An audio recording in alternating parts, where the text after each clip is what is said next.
our argument will be that space is not real. It's not real. Science, technology, it's all fake.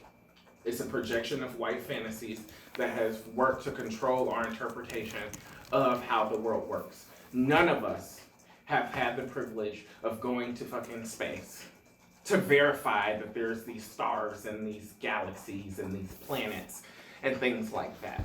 Does that make sense? And so it's a huge criticism of modernity, it's a huge criticism of science, it's a huge criticism of even academia and argument structure within and of itself. Yes, you heard that correctly. That was my professor trying to argue that science is fake, made up by white people to control the world, and that outer space doesn't actually exist. Now, this was one of many anti-white, anti-academic statements that I recorded while in the class and that you're going to hear in this video. Now, some of you might already know me from the incident last January where I was in a debate round and was told that my arguments were invalid because I'm white. And then I was disqualified for quoting white supremacists like Jordan Peterson and Ben Shapiro. And I said afterwards that incidents like those are part of a bigger problem that's coming from higher up in academia, specifically professors pushing identity politics, victim mentality, and hyper-deconstructionism onto their students. Attending university this year and joining the debate team has only confirmed that. For some context, the debate topic this year for college is whether or not the United States should work together with China or Russia in going to space, whether that's space exploration, putting solar panels in space, putting regulations on weapons in space. There's 6 topic areas that they can work together in. But instead of talking about those, what my professor and classmates want to argue is that space doesn't exist, it's made up by white people.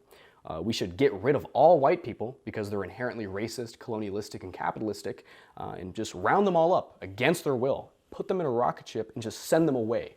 Now, when I tried to question this and point out how wrong this was, the professor instructed the black students not to take questions from me because I'm white. There's also the argument that putting regulations in space is equivalent to rape, and if you disagree with that statement, you're also sexually assaulting me with words. Now, luckily, I recorded all of this, so you don't have to take my word for any of it. But obviously, for the sake of accessibility and time, I can't include all of it in this video. But it'll be in the description if you want to make sure I'm not taking anything out of context. Now, let's get back to the claim that space doesn't exist. Imagine someone who grew up inner city Kansas City, for instance, who never left a 20-block radius. They can't even fathom that there's mountains in the world, let alone that there's something outside of that. Does that make sense, right? And so structural inequity to some degree, because of our lack of privilege in terms of mobility, determines what we can understand to be real and falsifiable. Whiteness then works and then appropriates science and technology to say this is true while this is not true because it's not verifiable. Does that make sense? And so it's an argument to say that we should focus, it's a hyper focus on the experiential for those of who does not capitulate with whiteness. Yes. So, like, what about like telescopes or black astronauts who have been to space? What black astronaut went to space? There's been like 14. If you just Google black astronauts, there's a lot of them. Yeah, there's astronauts. Not every astronaut goes to space. Yeah. So if you go to the Wikipedia, there's 14 that went to space, and then there's a whole lot. You just use it in an academic space and you just cited Wikipedia? Well, I mean, yeah, I'm sure they have other sources, but like if you look up the identity of these people, okay. So like Gu and Stuart Blueford. They said space was real?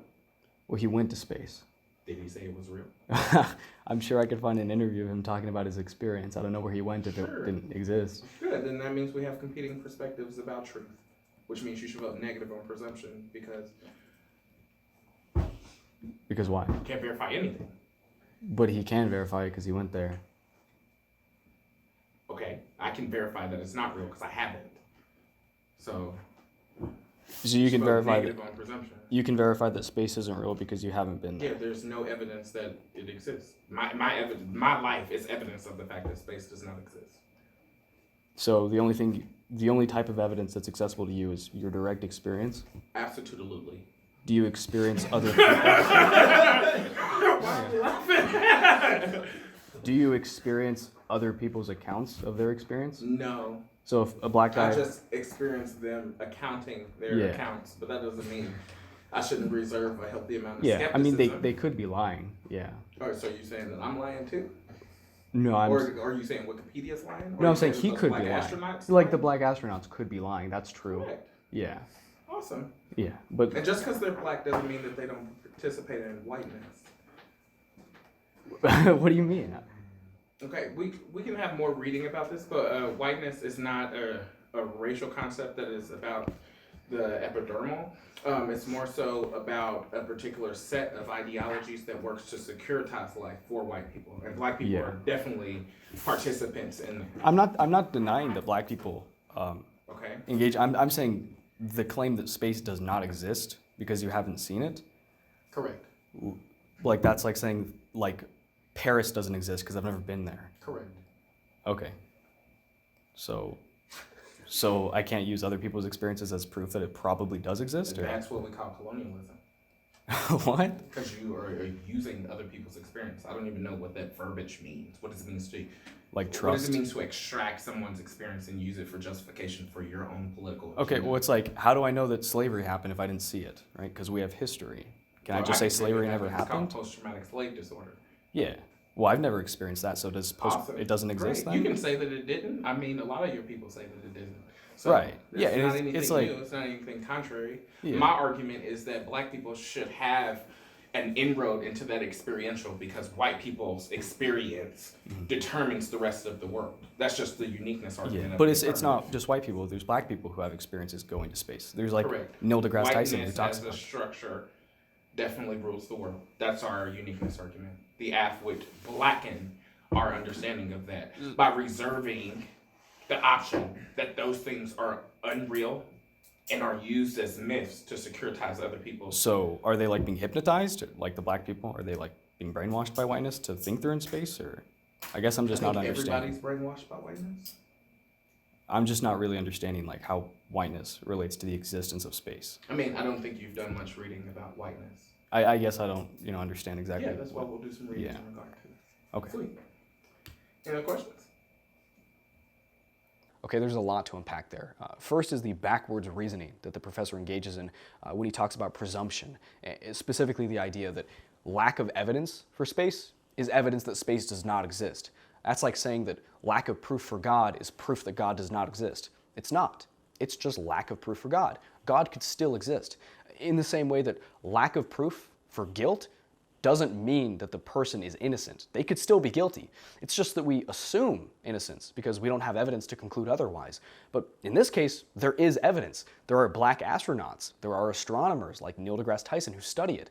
But for some reason, my professor is advocating for this type of Afro-solipsism, in which the only thing he can believe in is his own direct experience. Sure, you should reserve a healthy amount of skepticism, but there's no reason to believe that the astronauts are lying in this instance. If someone gives you an account of their experience and your mind tells you that it's reasonable, you should trust it. But then, of course, my professor says that this is colonialism because you are extracting their experiences and using it for your own. You're colonizing them. My professor does this a lot. What he'll do is he'll take a word, which doesn't mean at all the way in which he's trying to use it, but will, through a series of sophistical non sequiturs, arrive at the conclusion that the word applies, whether it's racism, sexism, colonialism, or sexual assault. This next clip is a perfect example of this.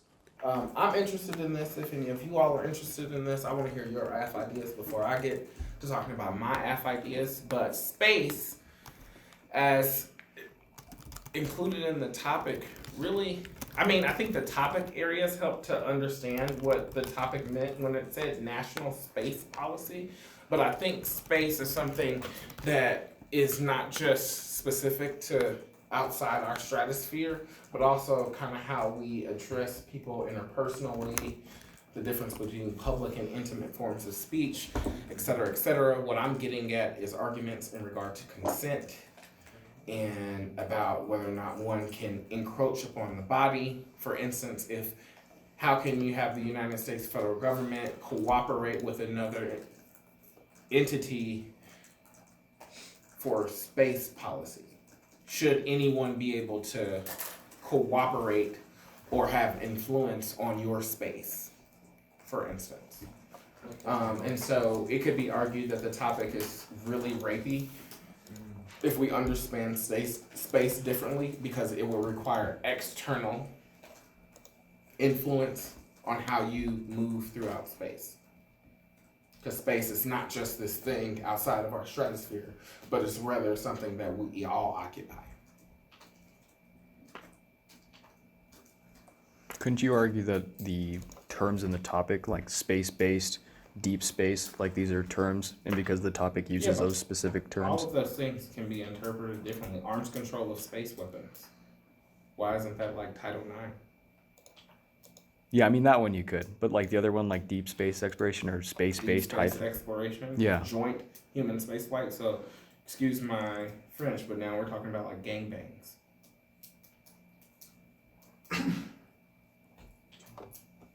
Okay. I mean, I don't see the connection like between that. Things can be interpreted in different ways. And I guess I'm asking, like, how do you win the interpretation?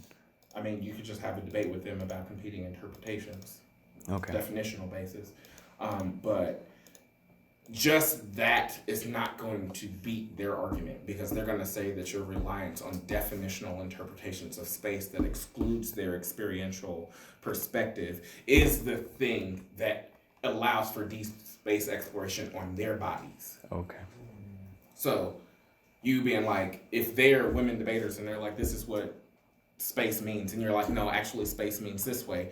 This is like a form of linguistic violence. I'm not going to go so far as to say the R word in there, but it's the form of linguistic assault by which you get to determine the reality for me. So I asked for it because I've participated in a debate. I asked for a debate about competing interpretations and stuff like that. I may or may not have thought through that a little bit. Oh, he thought through that argument all right, and in doing so, sexually assaulted me, because to think through an argument is to penetrate an argument, and to penetrate without my consent is, well, you can see that it's very easy to do what he's doing. It takes no intellectual rigor or argumentative substance. It's just manipulation of words. It's sophistry. Now, in this next clip, we were supposed to read our plans for the space topic, and then cross-examine each other and try to find flaws in the cases, when these two black students stand up and read their speech, which is to send all white people to space. Little black boys are getting shot at, but whiteys will go to Mars. Black families from coast to coast didn't eat today, but whiteys will enjoy their 3-course meals in their spaceships. Black bodies are depleted on the killing fields, and whiteys run it. We affirm putting an end to the killing fields. Black bodies are done with it.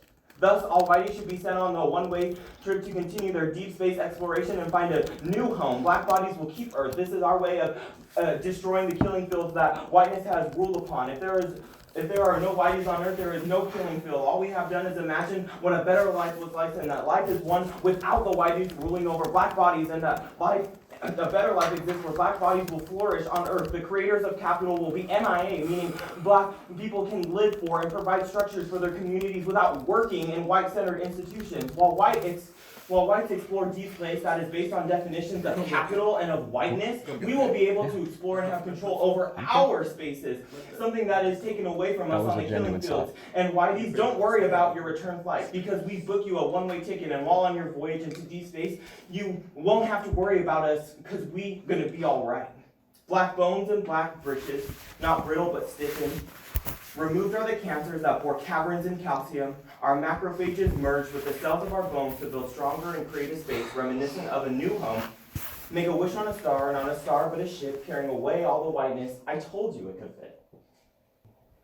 Over. So now's the time when my classmates are supposed to point out flaws in what was just now read.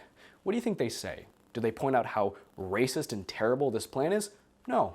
Instead, their concern is, if we send white people to space, how do we know they're not going to colonize aliens? So what happens if/when the white people find a planet with life on it? Are they just going to colonize it? Should we subject other people to that colonization? Because white people, well, we don't know if it's people that they would be colonizing, first of all, because we don't know what life Should we subject exists. other life to that type of colonization that is happening?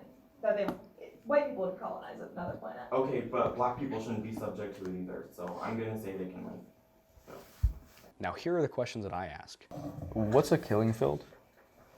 Yeah, so that's in like our duty evidence. It can be explained like analytically, but like it's the aftermath of slavery. It's how black people are. The world as we know it right now. Right. What about the world? Yeah. Literally, So right now, right, people. everything. They're Sorry, what? literally Earth, everything. Yeah. So what about today is a killing field? Literally So one example is like the white gaze. Now, even though like black people aren't enslaved anymore, there's still this like way that black people act in like insecurity because they're being watched by whiteness. That if they act a certain way, they can't participate in certain institutions. That when they're alone, they still feel as though whiteness is encroaching on the possibilities of like getting to those caverns, to those pieces of our personalities that are bored whole by whiteness. Okay. That's what the affirmative is trying to explore, and how we like eradicate the white gaze, which means we kind of exit the killing fields, but also send the killing fields on its way, because whiteness is what creates the killing fields on Earth. Could you give me an example of like the white gaze, or like how black people are, I guess, held to these standards that are racist? Sure, yeah, you can. So I give you an example. I don't know why.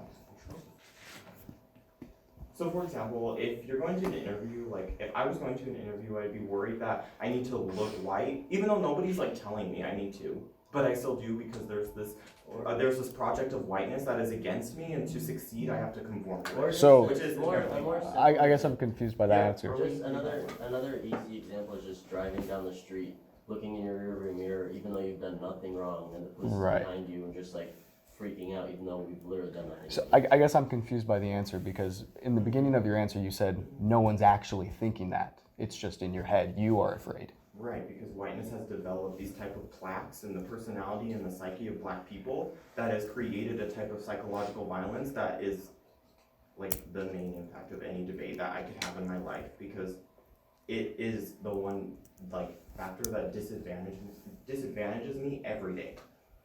Okay, last question. What about colonialism, like, I don't know, imperialism, capitalism, all the harms you listed? Okay. What about those are inherently tied to whiteness or being white? Right. So again, you can look at the Judy evidence that capital is constructed from whiteness, from the first. Yeah, thing what's that what's the white people warrant for that? Because like there's Right. other races that engage in capitalism, like Right. other nations they that are. engage in a white structure. What about it makes it white? Right, is that they use like bodies as capital. What about like, that is labor, white? Because we assign labor to bodies that are priceless. Like they're not worth one thing, but we say you're worth $15 an hour. Why is that a You're white worth- thing? Because Racial capitalism.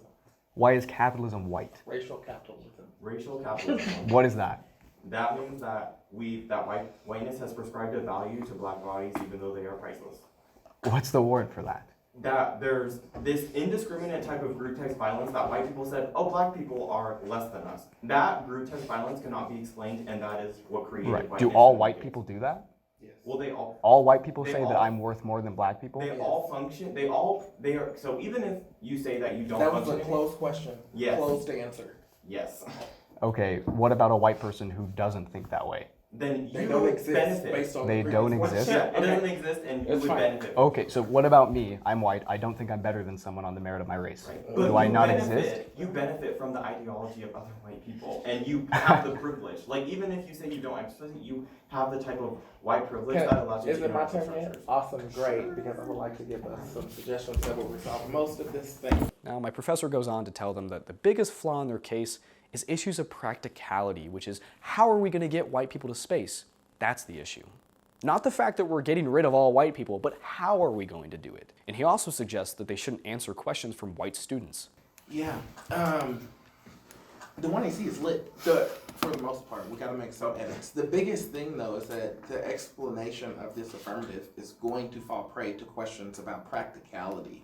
Like, how are we getting white people to space? You even allowing white people to question you about a future by which you said that they are no longer included in. Why don't all black people, since what you're talking about, whiteness and blackness are global ontological phenomena to some extent, right? Why don't they go to space and leave white people here?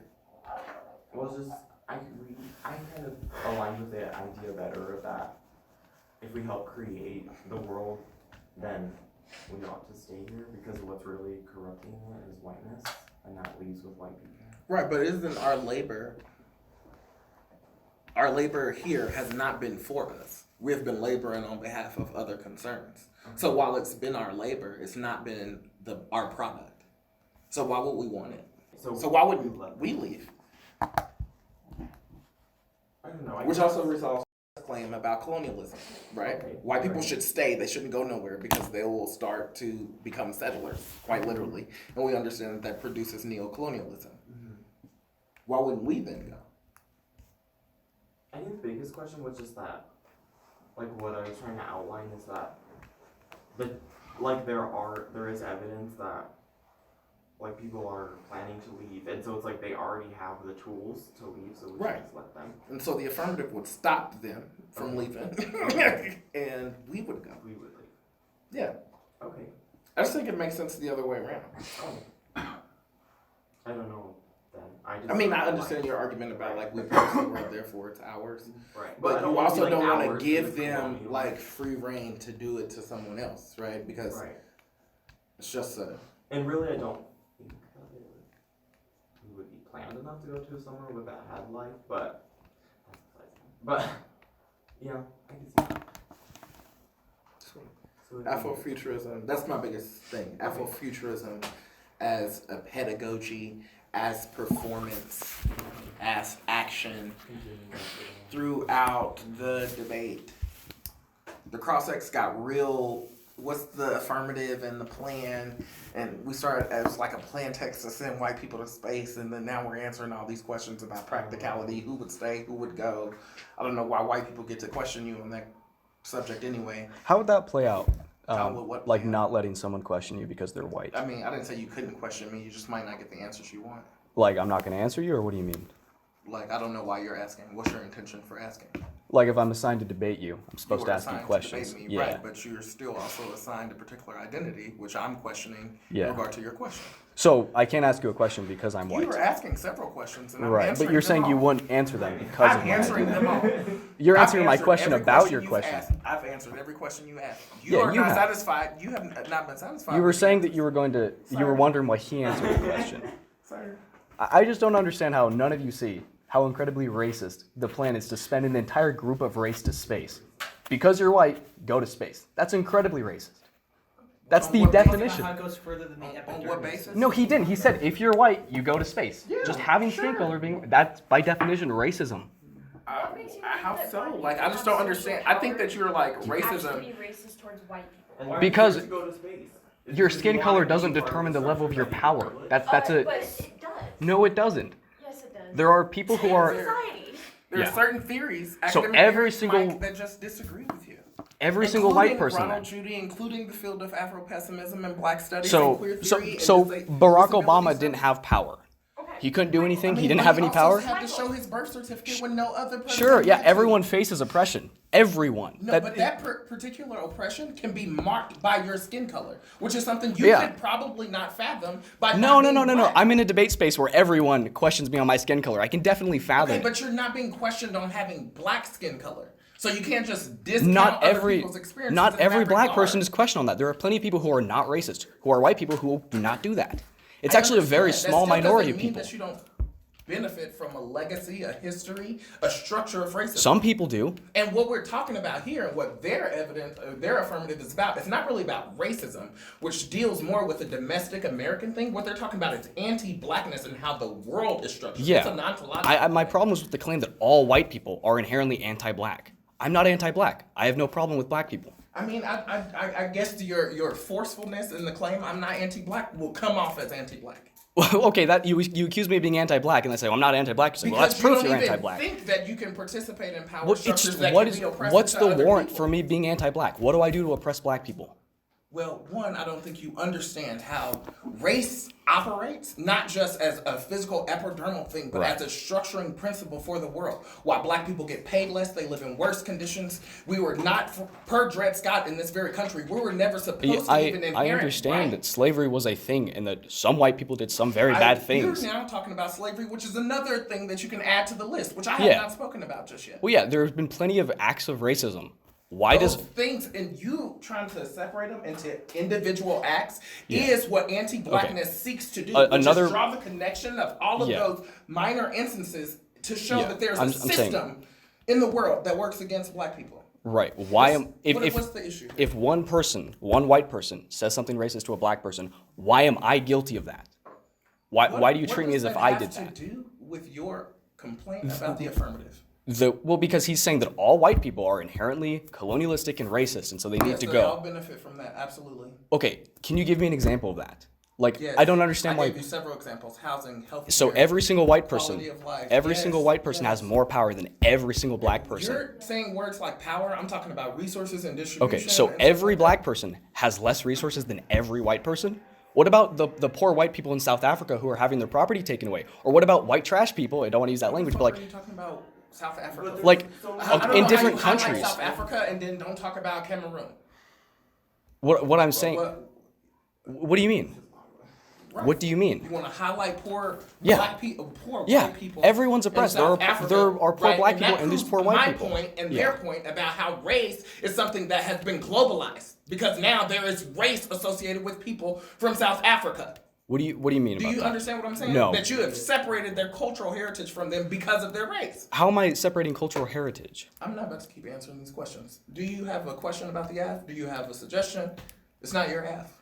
No, the cross-sex is over. Awesome, great. Moving on. Now, I'm not denying that racism is a thing that happens and that some blacks are disadvantaged because of it, or that some whites are advantaged because of it. My issue is with the claim that is embedded within the term white privilege, that all white people have privilege, that simply having white skin means that you have power or resources more so than someone who is black. Oppression isn't something that you can determine based off of skin color alone. There are so many other factors. I mean, even in this situation on the debate team, I'm white, but do I have an advantage in the team when I have a professor who hates white people? Clearly not. They know nothing about me. They don't know what I've been through or what opportunities I've had or haven't had. There are plenty of white people who have had extremely hard lives and have never benefited from their skin color. And there are plenty of black people who have had extremely privileged lives and have never had to face racism, who were born into wealthy families. The biggest disadvantage facing these communities is victim mentality. The fear of racism has become more debilitating than racism itself. The white gaze, for instance, the feeling that you have to act white because there is this system of racism that is against you, that's watching you. Even though they admit no one's actually telling them to do this, it's just a fear that they have. And this fear isn't coming from racist America or whiteness. It's coming from the professors who are pushing this narrative on them. I mean, it's no wonder that so many students are terrified and feel victimized when everyone who claims to be their ally or advocate is constantly telling them that the entire world is out to get them. I mean, the majority of people who make these claims that black people have to deal with being followed around in convenience stores or being stopped unjustly by police officers have never actually experienced any of this. It's just a narrative that they've subscribed to because they've been told that that's what's happening. In reality, we've made major strides in moving past racism as a society, but according to professors like this, everything that happens to black people is bad, and there's nothing they can do about it except be permanent victims. In fact, here's a clip of him promoting the idea that it's bad to present yourself as someone who can overcome trials and persevere and be resilient. If I present myself as a resilient subject, a subject that cannot be broken by external forces, then when I die, or if I die, everyone else would be seen as less than I. If you act like you can do it all, and that you're just good in the world, those who are hurting, those who are suffering, you're simultaneously condescending on. Okay. Because you say that they're hurt and that they're suffering. Now, you even go so far to say not only is it unreal, but if it's real, they make more of a deal about it than they should. But also, if and when something happens to the resilient subject, that death is not understood as part of a structural analysis. So, for instance, if I present myself as a resilient subject, say for instance, I died because of lung cancer, people will be like, oh, he didn't die because he was black, he died because he had lung cancer. Well, it doesn't recognize the way in which black people get misdiagnosed or not diagnosed at all, or have worse forms of health insurance, et cetera, et cetera. It prevents the structural analysis that can better understand the violence that happens to their body.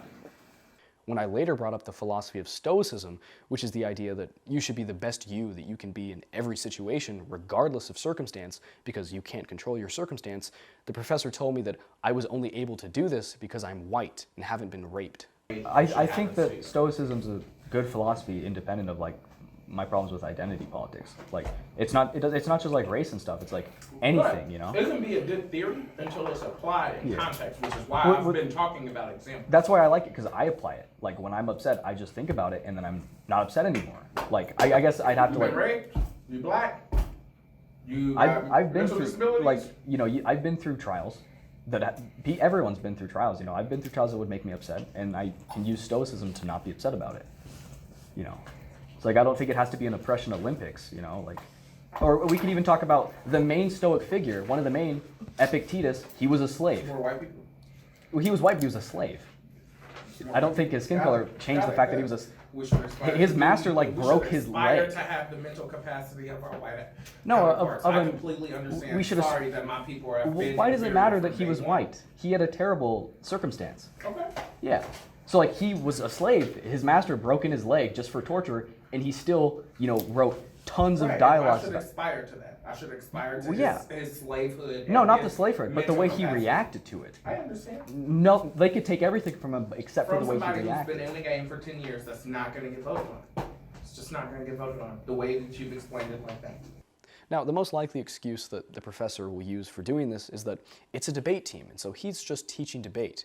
But that's not a valid defense, because he's not teaching debate, he's teaching ideology. First, debate isn't about merely presenting ideas. It's about evaluating those ideas, the premises and conclusions, the logical consistency, determining if that idea is valid or not. But he doesn't care about that. He's more interested in sophistry, in deconstruction for the sake of deconstruction. He'll even go so far as to completely misrepresent a basic principle of debate, like the burden of proof and presumption, when he claims that lack of proof for space means that space does not exist. Now, either he didn't understand that this was fallacious, or he did understand and intentionally misrepresented it. In either scenario, he's unfit to be teaching debate. In fact, here's him promoting the idea that debate itself is bad. Debate is bad. Democratic deliberation is bad. Civil discourse is bad. We should not give the students opportunity to share their views, perspectives, and opinions in the academy, because the academy is bad. There's also some more specific stuff in here about why debate is bad. It's harder for sexual assaulters, for racial bigots, for misogyny, for anti-trans, anti-black, anti-all difference in the world, and so therefore we should bring it to an ultimate close. Second, the fact that almost all of the arguments he presents follow the same vein of cultural Marxism, and that any attempt to dissent or criticize those positions is immediately shot down, shows that he doesn't care about presenting both sides. There's a select range of arguments that you can pick from in the debate space, and anything that goes outside of that is immediately shot down. He even told me that he was not going to let me argue for Stoicism at debate tournaments. There's no way he would have ever let me argue that whiteness, this evil boogeyman of society, doesn't actually exist. Instead, my only option is to try to out-left my opponent. It's very clear that what's going on here is the indoctrination of students into these ideologies under the guise of a debate program. Students are joining debate, and instead of learning how to critically think and evaluate a position on its argumentative merit, they're taught to criticize everything, even if the criticism isn't valid. They're taught to cry racism, sexism, homophobia, transphobia anytime someone disagrees with them, and play the victim.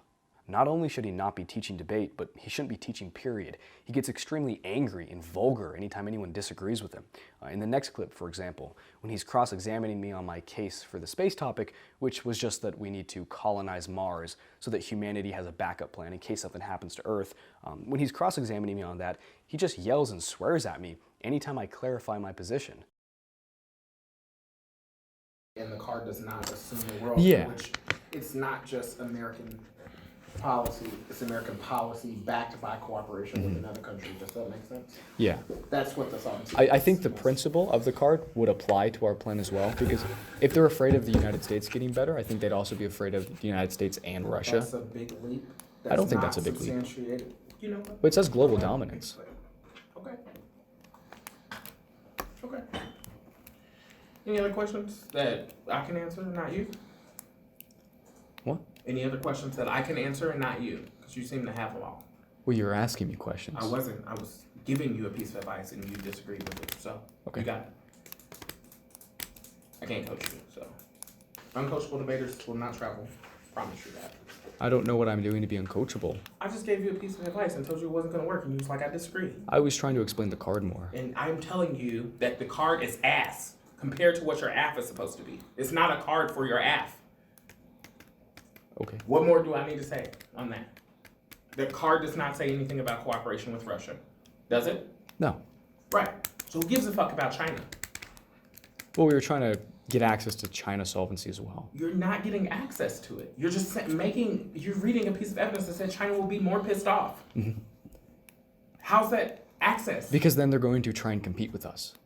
That's not good for you No, it because is your good. app is about saving all of humanity. Yeah. Yeah, so if Not we- competing with other nations. Well, so if China competes with us, then that means they also try to get to space. No, it doesn't. It means that they try to get themselves to space Yeah. and not the Well, humanity. they're humans which as is what well. your evidence is about. They're humans as well, though. You know what? All right, you got it. Well, that's just what the argument I'm trying to make. If you're gonna read a hedge app, then read a fucking hedge app. If you're gonna read an app that's about humanity, then you need to be about humanity and quit trying to create competition with other nations. That doesn't solve humanity. Which is what your harms card is about, regardless of what you intended for it to be about.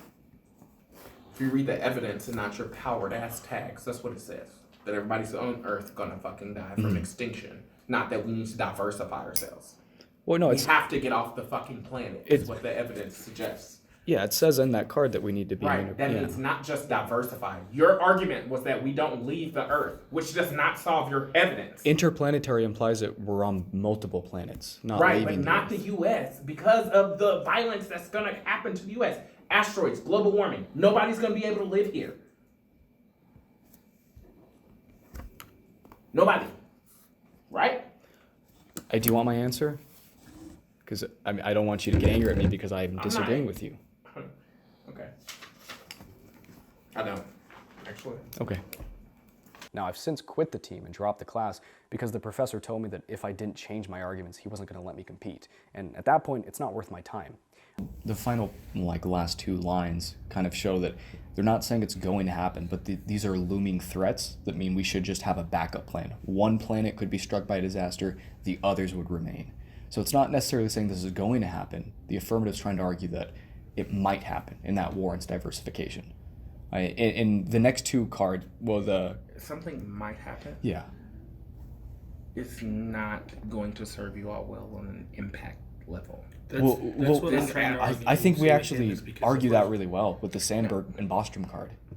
Or, sorry, not that, the Bostrom 13 card. I understand that that's kind of like an unexpected argument, when we're actually It's no, not it's unexpected, and I'm not stupid. And I'm tired of debating this with you. If you don't agree, then we don't have to go. That's kind of where I'm at with this. Because we've been beating the same horse over and over. I just haven't gotten a reason why I can't argue that. Well, the reason now, I've explained it several times before in detail, the reason now is because I said so. That's the reason now. If you didn't understand the academic reasons I've given you. The evidence does not support your brainchild. Right. You tell me the evidence. The AF Yeah. is going to get destroyed by negative arguments that will say global warming's coming and the world will die. Not that it might. Warming is runaway. There's no chance.